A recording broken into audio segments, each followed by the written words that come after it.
خیلی مواقع ما از سر ترسمون یک سری توهمات رو باور میکنیم، یک سری دیتاهایی از قبل داریم که باورش میکنیم که ذهنمون رو درگیر میکنه.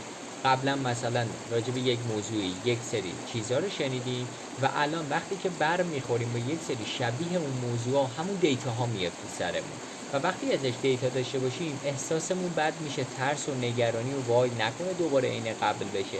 دقیقاً کار نجوا همینه، یه جلوی قدم برداشتنمون رو میگیره به سمت هدف و با اولین چالشایی که تو دل مسیر باهاش برخورد میکنیم یه جلو حرکت ما رو میگیره.